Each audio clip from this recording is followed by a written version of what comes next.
Hello, my name is Jason McGowan. I am with the Albert Gore Research Center at Middle Tennessee State University, working in conjunction with a grant from the National Park Service and the Brown versus Board of Education National Historic Site.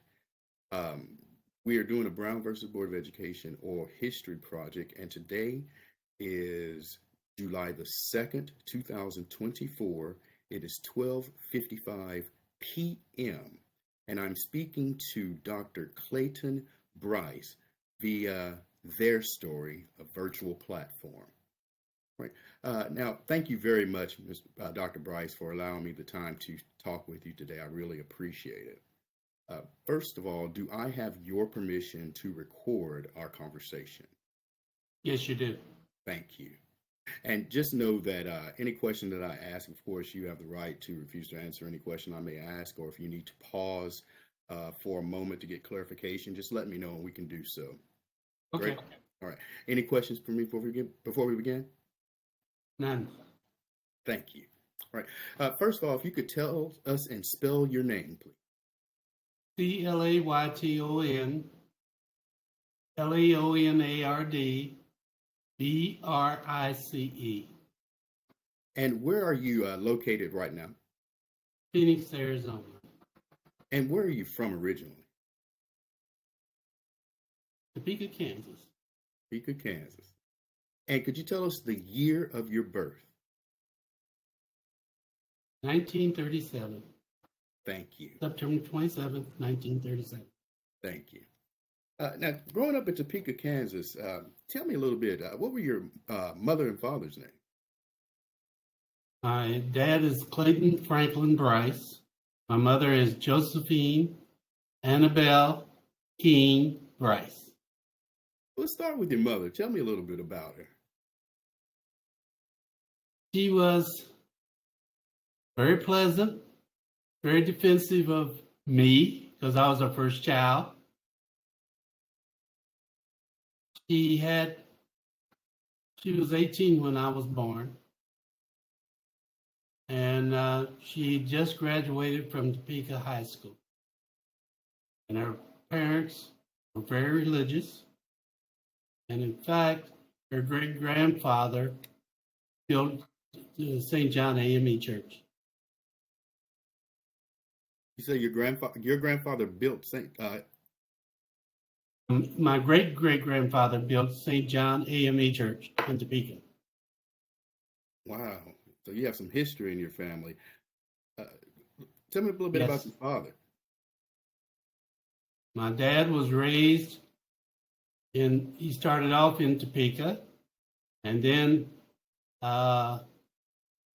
he moved to Oklahoma, but he graduated in Oklahoma, Sand Springs, Oklahoma. He had 3 years at Langston University. He was an athlete. He was captain of the basketball team in Langston, and he played a lot of softball around Topeka. And he worked 2 or 3 jobs all my life.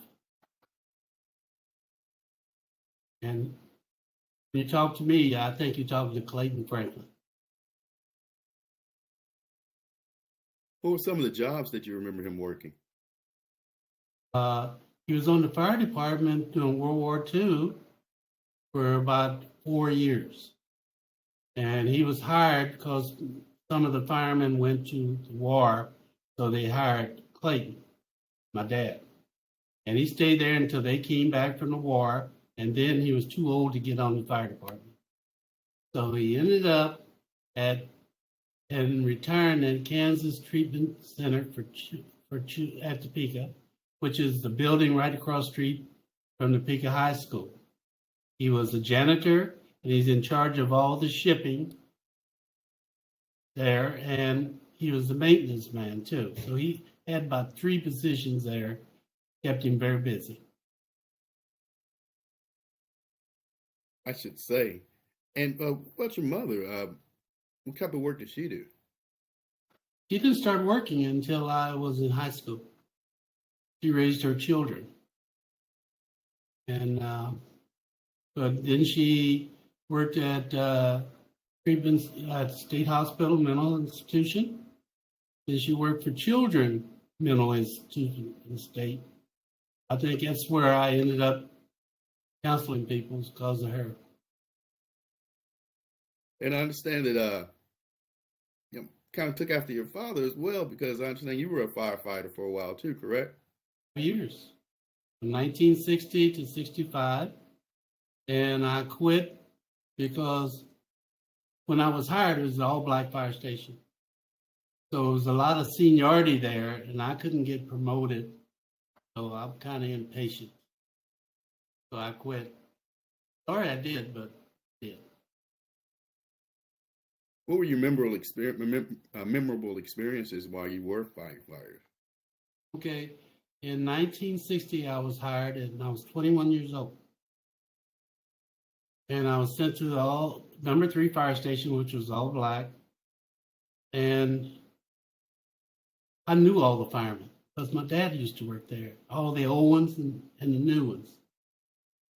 But in 1965, they decided to integrate.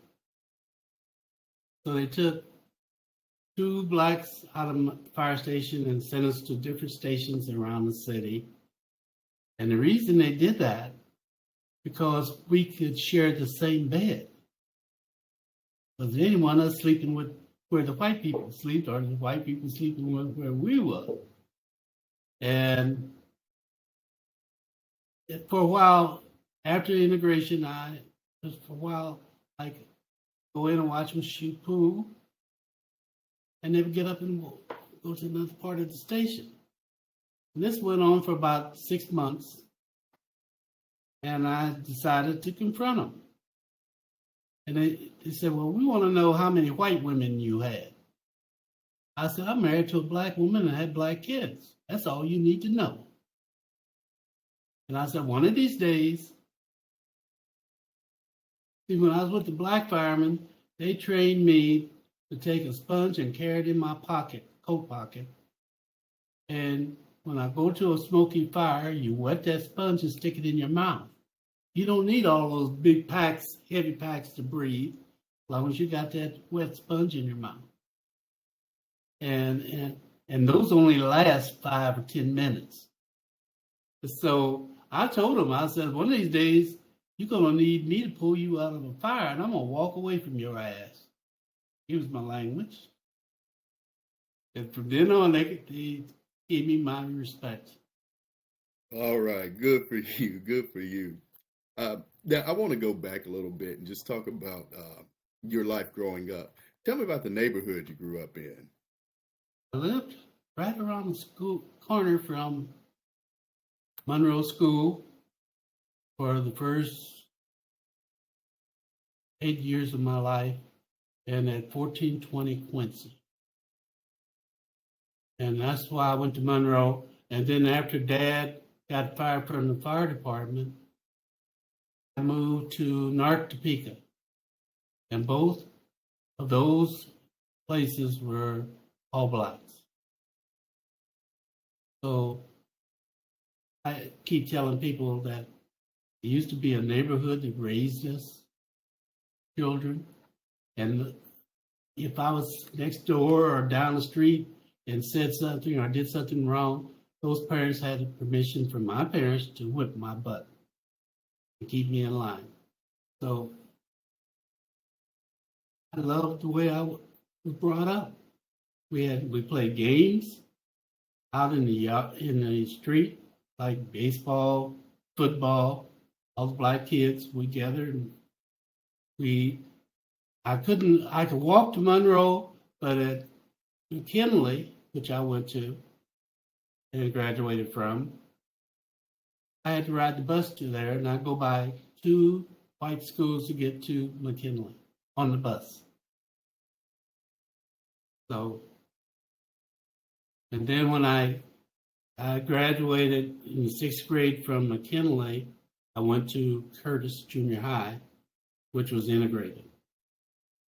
Now, leaving the all-black school and going to Curtis Junior High in the 7th to the 9th grade. Let's talk about your time at Monroe and McKinley, because they were all black, correct? Right, right. All black teachers? All black teachers. Tell me about the teachers. What did you feel that there was especially going to a integrated school like Curtis? I'm sure you had black and white teachers, correct? Or was No, it?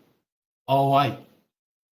So tell me about that transition, going from all black teachers to all white teachers. Did you feel that there was a different type of education you were receiving?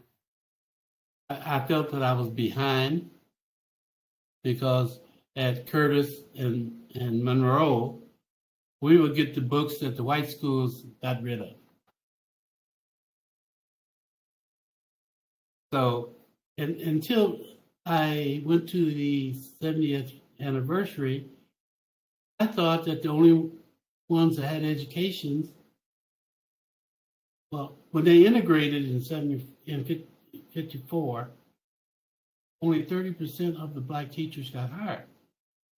And I had the opinion that only to teach in a black school, all you need was a 2-year college degree. But at the 70th reunion, a lot of my peers were saying that these people had masters and doctors. I don't remember a doctor, to tell you the truth. Now, there might have been some with, I think most of the principals had masters. But and the other thing about black schools, in the summertime, they would have playgrounds for us. They bring the Gage Park would bring ponies down once a week for us to ride and all that. And there was called the clock and the downbeat. And on once a month they would have where we can all come and dance and have refreshments. So that we were pretty close. I tell people when I first moved to Phoenix, I would see a brother or a sister on the street and say hi to them, and I thought I had bad breath. They just walk on. But in Topeka, I knew 95% of all the blacks that lived in Topeka.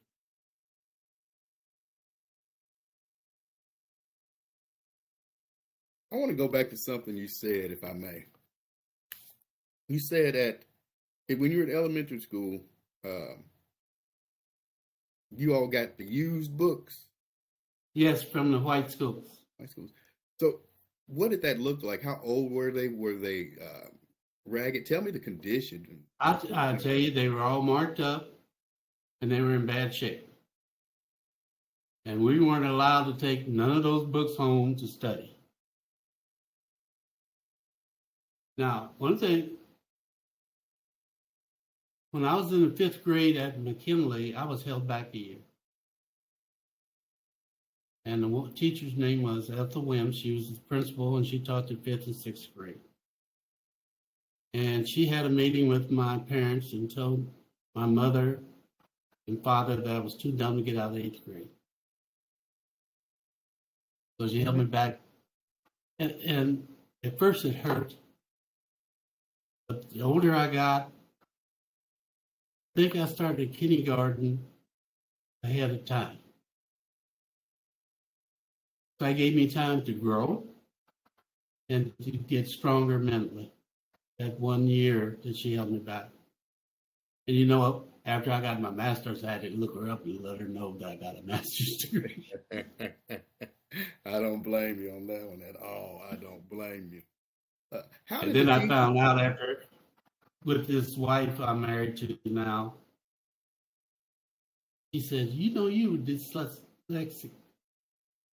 And I said, no, that's why I had a lot of problems in school with doing my grades. Live and you learn. And I was going to ask you about the teachers. How did the teachers? Well, they were rough on us. Yeah, I'm saying in your case, but demanded respect. What'd you say? They demanded respect. They demanded respect. And I've always, anybody older than me was yes, sir, no, ma'am. I've done that all my life. That's the way I was brought up. Nowadays, you don't get that kind of respect from the kids. What happened? What do you think that is? Well, feel that parents in my community raised me. Nowadays, they want the school system to raise their children, and they want to be friends to their kids and not parents. So therefore, these kids go to school, and I can sit and talk about it because I was a substitute teacher, and some of the times I was out of job. And my background is mostly I've been a juvenile parole officer, adult parole officer, so I had jobs most of my jobs is dealing with counseling convicts and substance abuse people.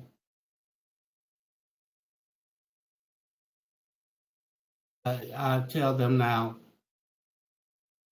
kids would stand up and tell me that they don't give a damn about education. I didn't either until I wanted to play sports. Then I knew I had to get the grades to play. Being in this unique situation where you've seen the evolution of education, of course, being a student and also a substitute teacher and also instructor at some colleges and universities, I believe, too. Mm-hmm. How do you see that education has evolved or devolved? Do you think it's better for us now, or do you think it was better for you then, as far as receiving the type of education where you can actually learn? I think education has been watered down, in my opinion. And when I give speeches to other people, I say there's two things that need to change, and that's education and criminal justice system. We need to tear them down and rebuild them and make it where people learn things. Now, when I went through these all-black schools, I knew very little about Black history. Sad to say. I didn't get involved in learning about Black history until after I got my master's degree. And I felt that a lot of things that I didn't know. I knew that I was different in color.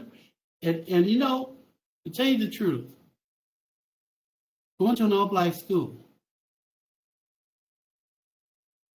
I was too light to say colored or Black unless I want to fight. After reading my history, most of the people, Black people my complexion, were house people. And the darker ones were filled. And there was a wedge between the two of us. Now, I understand why I had to defend myself a lot of times, because they say you're not Black enough. Do you think that wedge still exists today? Yes, especially here in Phoenix. Because I was working at a drug treatment program, and I had a Black client, and he walked up to me and says, "All you yellow people got all the breaks." I said, "I was raised, if you had one drop of Black blood in you, you were Black." And that's the way I like to be related to. Right. Going back to your community and what you live, tell me about how important was church in the community? Very important. The Black church I told you that my grandparents people built was bougie. If you couldn't afford to dress right, you couldn't go to church. So we ended up, as a young age, going to the church, AME Church in North Topeka, St. Matthew's, where most of the people in North Topeka were very poor. Black, and the white people. So then we could afford to go to Sunday school. But at St. John's, it's just like they had these good-looking clothes, and the women wore these big hats and all, and I call them bougie. And we didn't go until my senior year in high school, back to Sunday school there. And most of the people there were professionals, lawyers, school teachers, and firemen, and dentists. Could you tell me the name of the church in North Peak again? St. Matthew's. St. Matthew's. Okay. Mm-hmm. Now we're going to switch gears, if I may, and let's talk about your education, because it seems like that education was important in your family. How important was education to your parents? Well, my dad says you can't do nothing without education. My mother, after Denise, my baby sister, was born, which was 16, when I was 16, she decided to go back and go to college. And she didn't graduate, but she got to work for the state hospital and stuff like that. But my dad always preached, you need to get an education. Now, on my dad's side of the family, his mother was a school teacher in Oklahoma. His only brother was a school teacher in Kansas City.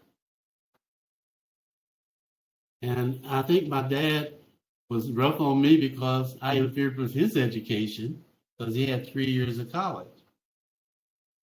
But most of the education was on my dad's side. Family. Now, I want to show you a couple of things, if I may, I found here. In your school, looks like at high school. Now, where did you attend high school? Topeka High. And what year did you graduate? 1956. And you were quite the athlete, if I may. Is that correct? Trying to be. Well, There's discrimination there. I got you. I'm going to show you a couple of things that I found here that we can maybe talk about your time. This is your time playing football. Here's a highlight that says defensive. Oh, and this is from the high school world. It's 1955, September 30th, I believe. Defensively, Clayton, Brice, Yes. Norman Schwartz, Lathan Johnson, and Ray Christian were Trojan standouts. Talk to me a little bit about that. What position did you play? And was this your dream to go into sports? Okay. When I graduated from Topeka High School, I was 5'8", weighed 148. I started out my freshman year as a quarterback. For 3 years, I never lost a football game. My senior year, I changed position and was going out for halfback. So the coach walked over to me and said, I want you back to quarterback. So we had a scrimmage, and after the scrimmage, the team would sit down and vote for who should start. So the coach asked me to go back to quarterback. I did. I started with the second unit, and the second unit ran up 220 plays, we ran up 230 yards. I was elected to start at quarterback.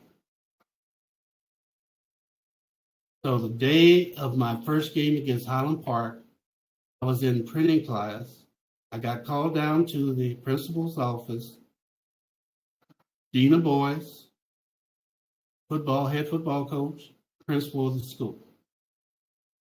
They called me in and says, Clayton, we can't start you at quarterback. And I said, why not? He said, because that'll make us have an all-black backfield.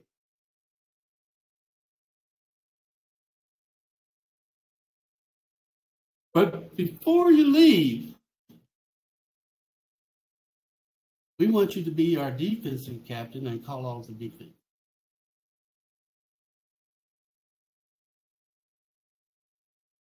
So at quarterback, now I was a standout on defense. I intercepted 7 passes through the air. Tommy Coleman and I ran back 8 punt returns. I caught the ball, run over, and handed it to Tommy and fake like I got it, and I'm getting something beat out of me. He's running for glory. And we went undefeated. So I thought they gave me this service. When I got to junior college, I went out for a quarterback. I found out I could outrun everybody. So I went to halfback in junior college. And my sophomore year, we were number 2 in the nation. We lost only 1 game. So I was only black in my senior year in high school. I was only black on the baseball team, and I was captain of the baseball team because there was 3 of us who were lettermen.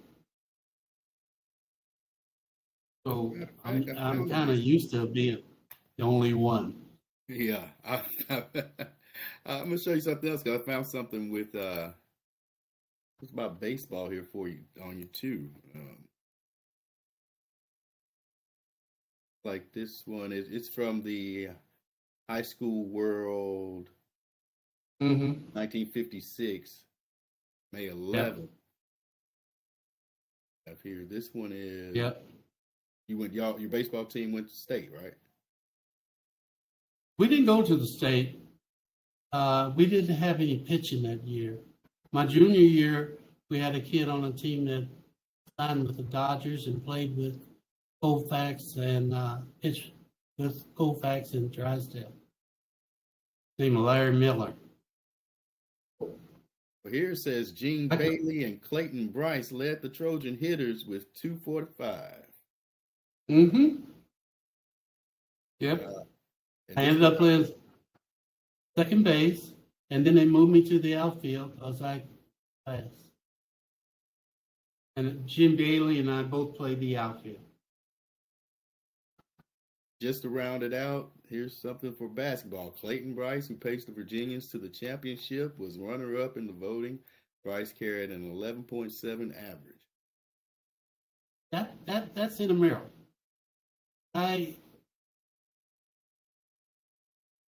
Curtis Junior High, my 9th grade year, not a person on that basketball team made Topeka High's basketball team, and we were undefeated.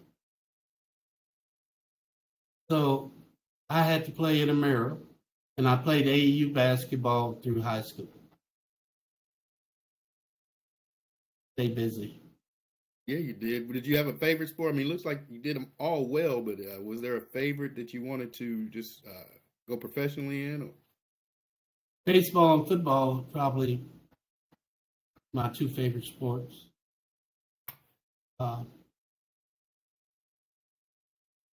Played from Topeka High School. I played I went to State Junior College. I led it in football, basketball, baseball, and track, and I was vice president of the freshman class. Did you ever coach any? I coached. When I moved to Phoenix, I coached Pop Warner for 8 years. I coached YBA basketball for 8 years. And I coached at St. Mary's High School. I coached baseball and basketball at St. Mary's High School. I coached baseball at Apollo High School.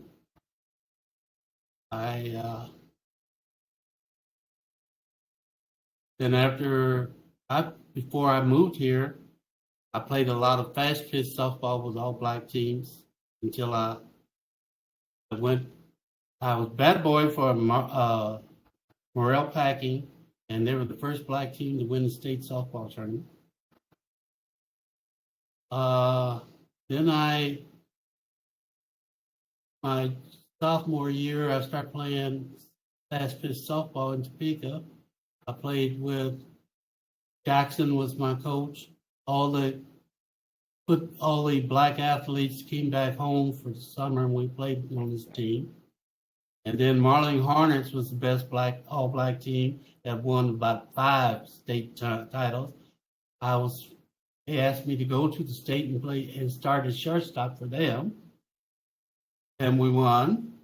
And then when I got on the fire department, there was two guys. One was Joe Douglas and Les Newman, who I was bat boy for with Morels.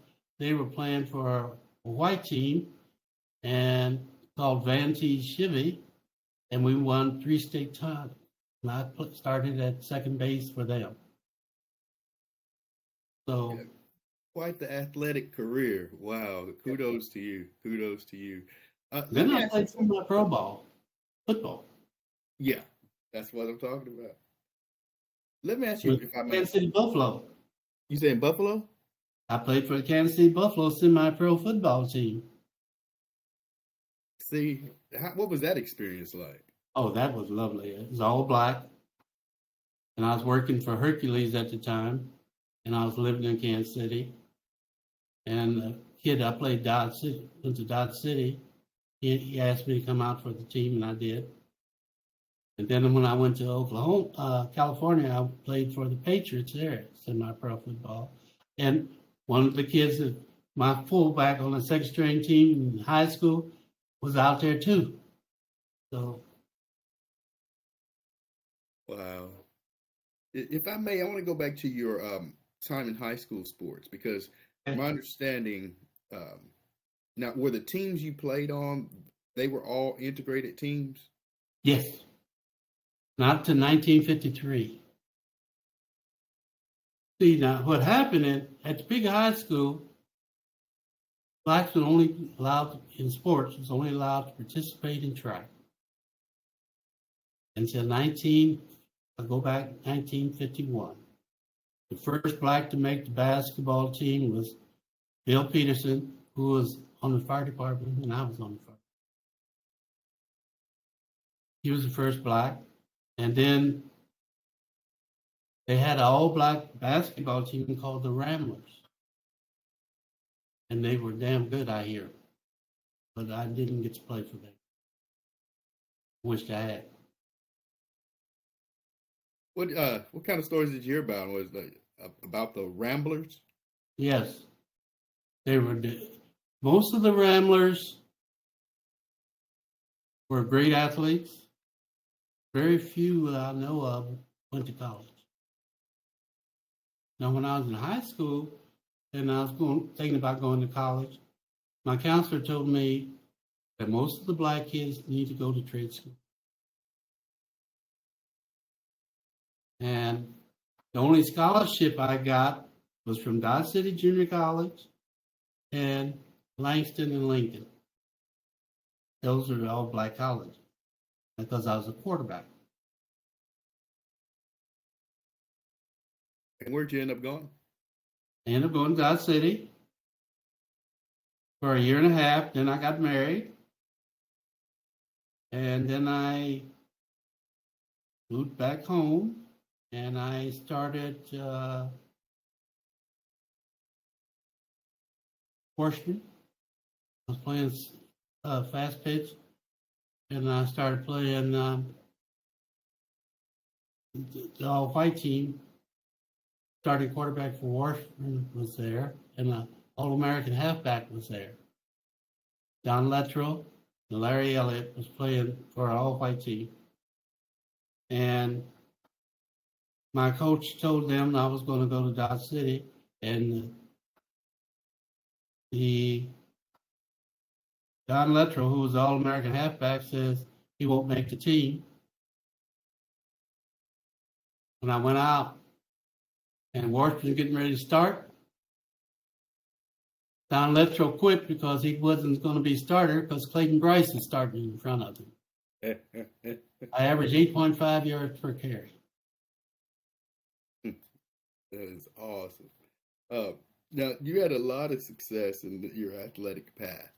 I want to Mm-hmm. talk to you about your academic path, if I Okay. may, because going back to earlier in our interview, you let it known that you were held back a year, and then that a teacher even said that you would never pass the eighth grade.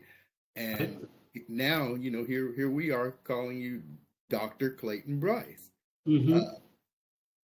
how did what the eighth grade, I mean, what your teacher said at that time about eighth grade continue to motivate you in order to reach to this pinnacle in your life? Okay. When I got to junior high, you had to have your teachers sign off to make you eligible to play sports in junior high school. I knew that I had to find a way to learn, and I did. But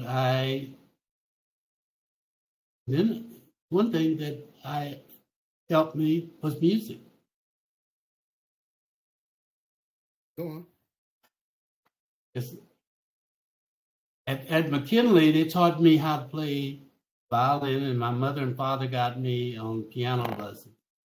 When I got to Curtis, my dad gave me a trumpet and paid for 7 lessons. I got the first chair in trumpet. By my 9th grade year, they had an all-city orchestra at first chair as a French horn player.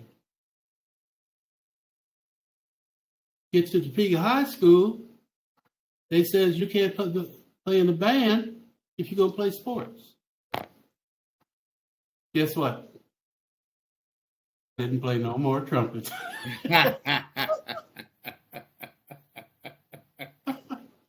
Easy choice for you, huh? Yeah. Yes. But when I got to Dodge City Junior College, I taught black kids at Dodge City to play trumpet because I could read music.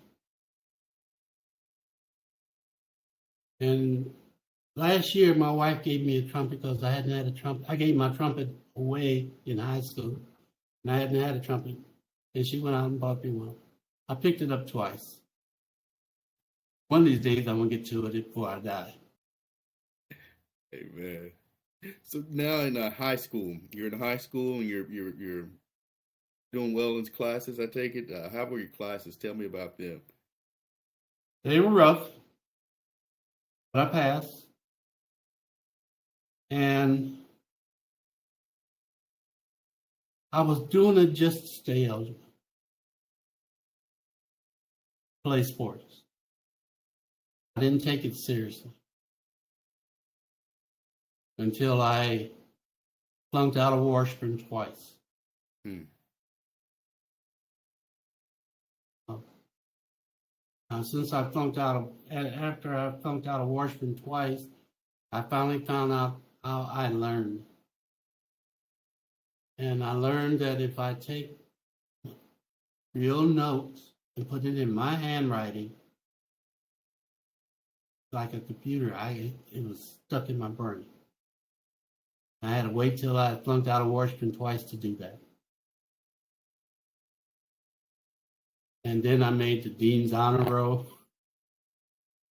in education, which I was most proud of Right at on. Washburn. Congratulations. What were your parents thinking about all this during this time? My dad had died, Oh, okay. My condolences. and he's the one who was pushing me to get a college education. And I'm sorry that he wasn't around to see it. When I graduated from Washburn, I got 2 degrees. One was psychology, and the second was criminal justice. So when I graduated from Washburn, I had those degrees in '73.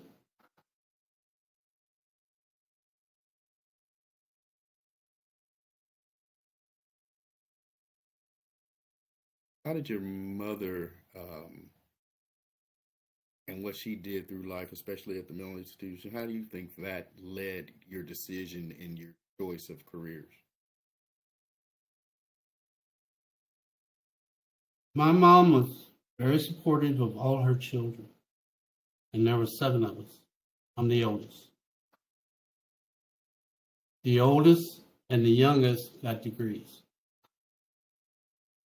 Everybody went to college except for my sister, Laverne, who was number 3. But everybody else went to college and had 2 to 3 years in.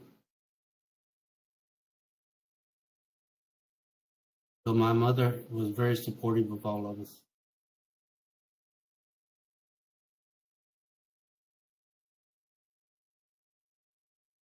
Now I want to switch gears, if I may.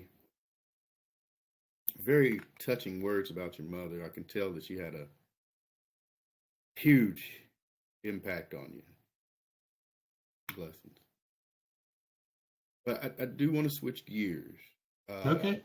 And just talk a little bit about, you were growing up in a community where, in the community of the Brown versus Board of Education Yes. Case there.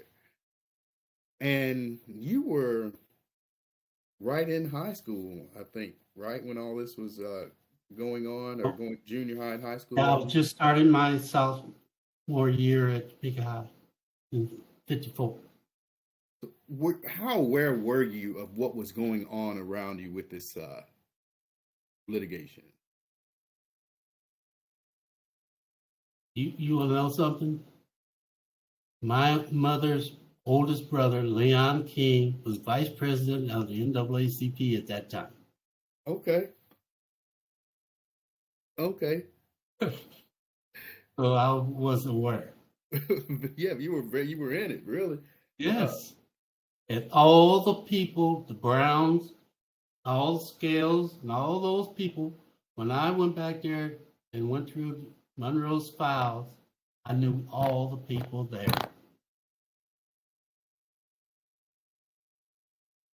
So looking back, looking back at what you know now, just, it might be different from you, but just being around that, how did that affect the way that you live your life today? Well, when I got to Dodge City, they didn't serve my parents one year, and I refused to play football until they integrated. And my sponsor at Dodge City, Gus Schrader, said, give me 24 hours, and he opened up the city. My parents could drive 300 some miles to watch me play football. So they weren't allowed. Wait, Dodge City would not let. My parents couldn't stay in a hotel or eat at Dodge City until I got together with the black guys and we decided we weren't going to play until they opened it up. Parents. How long did it take? One day. You said one day? One day. Oh, now you spoke about. Did you have any other family members that were involved, or how they were involved? At Brown versus Speaker Board? Yes. No, just my uncle Leon. Do you remember any? You say again? My uncle Leon taught me how to play football too. Oh yeah, okay. Well, were they talking about it in the schools about what was going on with the legislation? That No. you remember? It hit me. I didn't know that much about it until after it happened. I knew that when I got to Curtis Junior High, that's the first time I had any connections to white people.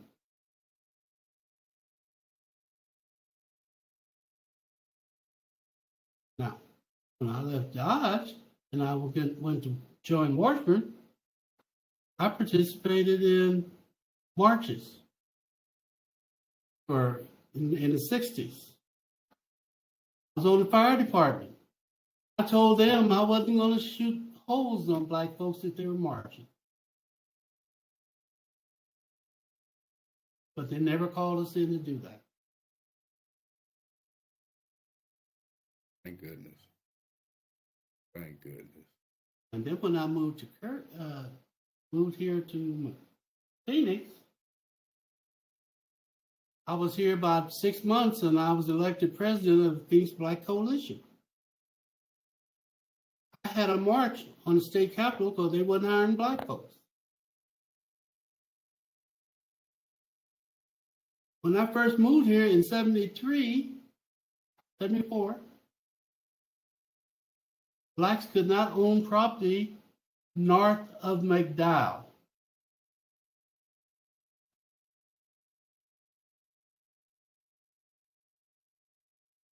When I went after the state, my cousin was one of the governor's aides. His name was Castro. The governor was Castro. He sent my cousin down to talk to me, who ended up being an attorney here, to talk me out of it, and I refused. And I had 500 people marching, but I had more white folks marching than I did blacks for jobs in the state house, the state office.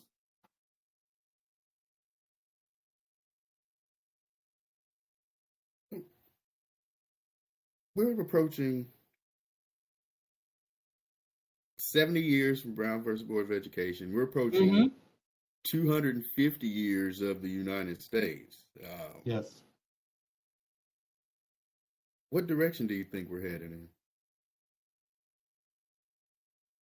With this election, I don't feel comfortable. I've always hated Trump since he didn't, those apartments he had, he wouldn't rent to minorities. I think that if they do their job and convict him on what he needs to, I think it'd be the best thing for the country. I know you don't want to get involved in politics, but that's the way of life right now. I've been in 41 different countries since I've been an adult, different countries. My wife and I travel a lot. I was treated better overseas than I was here. Nobody looked at me as a black man. I remember I was on a ship of 150 people, and 90% of them were from Australia. And I was sitting at the captain's table, and one of the guys walked up to me and says, "How did you get choice?" I said, "I was the only black man on this ship, and they needed some color at the captain's table." And he said, "Oh, bullshit." Excuse my language. But what happened is that the guy met me on another ship and got to work for the organization and got me to sit with the captain, me and my wife, for dinner. So even today, and today, I will tell every black person I know, do 1 year your education overseas. The greatest education you'll ever want.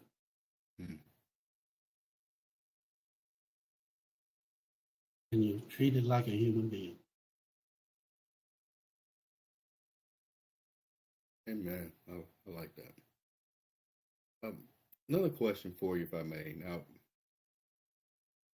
course, the Supreme Court decision, it overturned Plessy versus Ferguson, that whole separate but equal ideology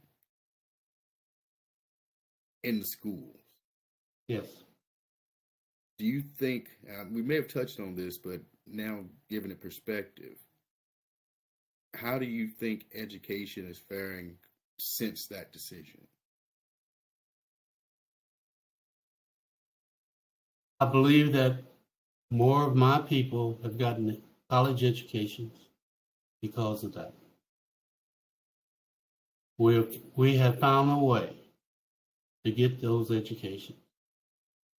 Right now, I'm counseling a niece who's going to Florida A&M.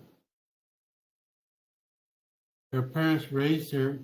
Leon King's great granddaughter is who I'm counseling, and they lived in Florida. I didn't know her, so her parents raised her as a white person and sent her to an all-black school.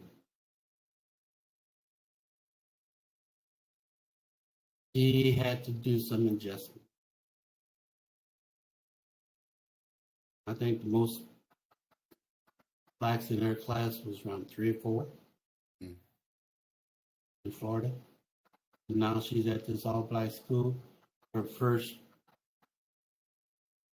30 days, she went through hell. Her mother called me, and she was crying and screaming, and it took me an hour and a half to calm her down. And she's a sophomore now. She's going to graduate.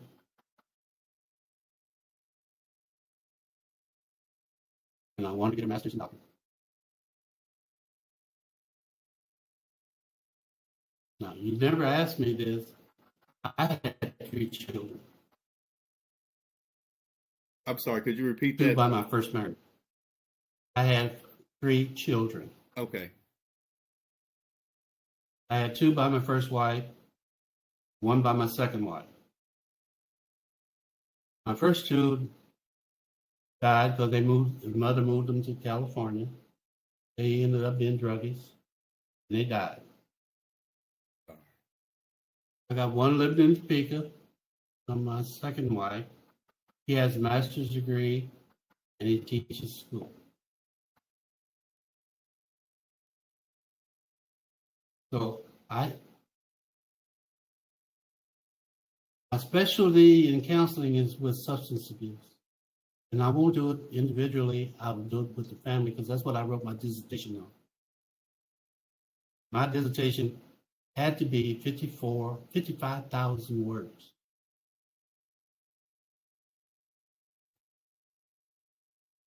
And then you have to develop your treatment modality, which I did.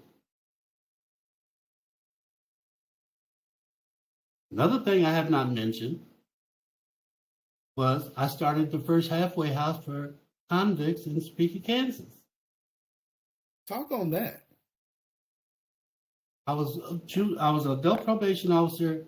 My boss came to me and says, "We got this LEA grant to open up a halfway house, and I want you to run it. And we're going to call it Brice House. If it fails, you'll fail with it." When I left Topeka, Brice House was #1 in the nation because of its treatment modality. I developed a hot seat approach, cold seat approach, and these people were in groups 6 days a week. And I ran the groups. The Topeka JC elected me Man of the Year. Congratulations. That is wonderful. May I ask what year that was? That was in '74. You know, I never did ask, but I want to know, just curious, what took you to Phoenix? Getting a divorce. My wife shot me, second wife, with a gun.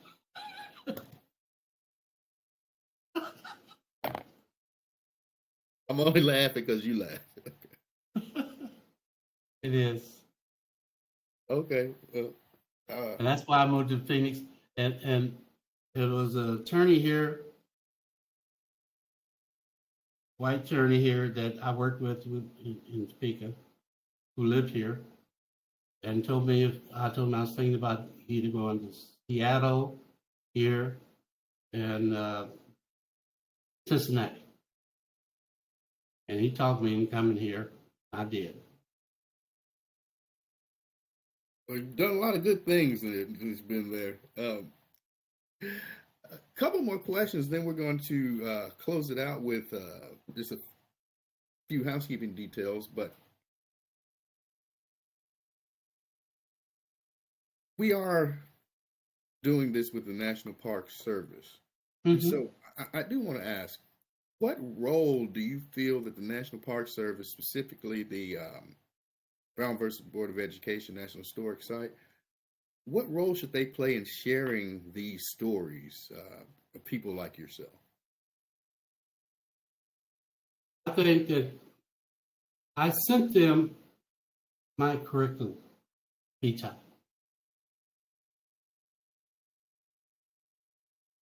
Joe Anderson was a great speaker when I went there for the Sunday. I think they need to document the education of all the Black people that went through their system. School. Now, at Monroe School, kid I played high school ball with, Tommy Coleman, Black, great athlete, worked for that department. He was the one that was here when they dedicated it the first time because of Tommy Coleman, Tommy Dale Coleman.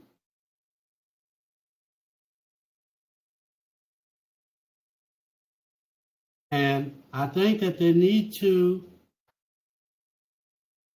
get a list of all the educated Blacks that went through that system.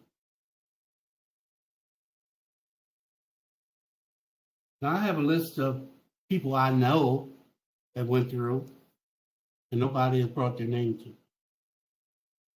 And I know of people, and there's a guy, Frank Peterson, was the first Black general in the Marine Corps. He graduated from Monroe and Topeka High School.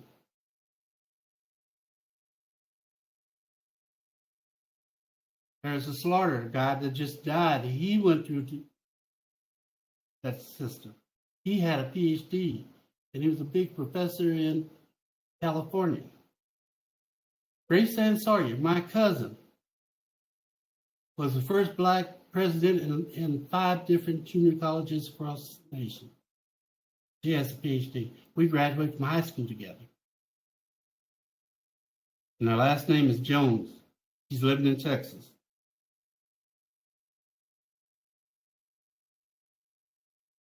And it's about, in my class at Topeka High School, I think it's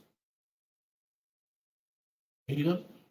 Ralph Redmond, I graduated from high school with, was the first Black, and he was a captain in the armed forces he got killed in Vietnam. Got his degree at Pittsburgh State Teachers. And it's people like that nobody knows anything about. And I think it was 8 of us out of my high school class that graduated from Topeka High. They got degrees, and they're school teachers, and they're very professional. So I would like for the park to start educating people that somebody told me when I was young that you go through this system, you could go anywhere in the country and be successful. And I think I've proved that. Amen. Now, a couple of things I want to get your reaction on. First of all, what direction? Well, I'm kind of put this. I think we already asked. I think I may have already asked this, but I'm gonna put it a different way. Why is it important, do you think, to make sure that history, U.S. history, includes all of U.S. history, if you think it's important at all? Truthful. I want the parks educate people on true history and what went through. We are trying to close it down and not teach kids the true history. Mm-hmm. I remember when I was sitting in a a class in junior high, and the teacher says, how many people wanted to be with the people that are traveling over west to settle the West? I raised my hand. And a white boy sit there and say, Clayton, you've been a slave. I wanted to kick his butt. But he told the truth. Wow. But yeah, so I mean, we need to make sure that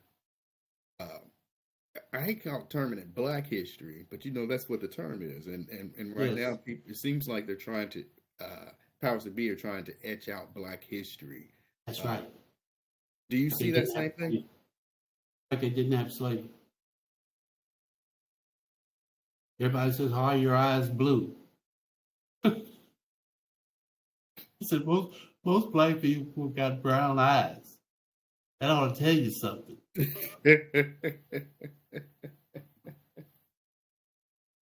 I want to get your thoughts on a couple of things that have happened in this country in the last few years. Mm-hmm. Um, what were your thoughts of the January 6th insurrection that happened at the state capitol? I think we've watered it down. That's my opinion. I think the person that started it should be up because people died over that. Yes, the man in charge should have been charged with murder. Tell you the truth. Okay? And now he wants to be president for the second time. I cannot support that. And I get upset when I see my brothers and sisters support him. Trump. Always use his name, Trump. All of this stems from, of course, this idea of citizenship. Yes. How do you feel our people, African Americans, Black people, citizenship is valued in the United States? I think that we support what the white man wrote. Hmm. More so than any other race in this country. We believe what he wrote. He didn't believe it. Hmm. I also have certificates that I can preach once in a while. I don't believe in religion, but I've married some people because I Right. have these degrees. But I know that I have a meeting every Wednesday morning at 9:00. I meet with 5 white people and 2 brothers and my wife. And we sit down and have coffee and we talk about all what's happening in this country. And we don't bite our tongues. And I think that they ought, across the country, people ought to get with people that they trust and do that. What's the value of something like that? That's right. When I was coaching Pop Warner, I was the only black coach. And I had millionaires' kids that I was coaching. And we was playing a team in Scottsdale, which is a part of Arizona, Rich Park. And this white boy came running up to me and says, that N-word person on the other side is running over me. And I said to him, I looked at his parents, and I said to him, why are you coming to me? You go out there and kick his butt. Don't let him run over you. I don't care what color he is. That same white family, I could walk in that house without knocking on the door.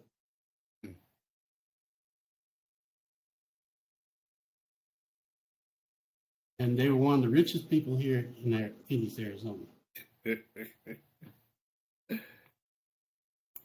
Well, just two more questions, and I think we may have this concluded.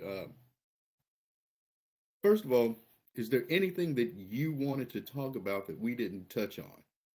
Now's the time where you can give your thoughts.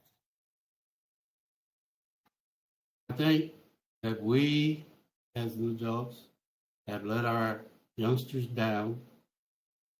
We didn't train them to be strong mentally.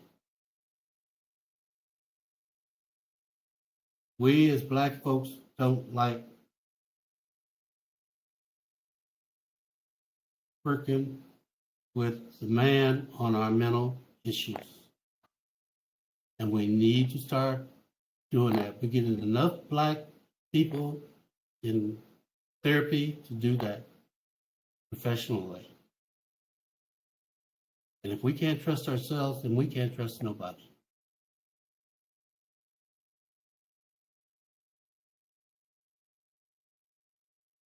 I don't think that I've done anything that important, but I do believe that I have something to give to everybody, no matter what color they are.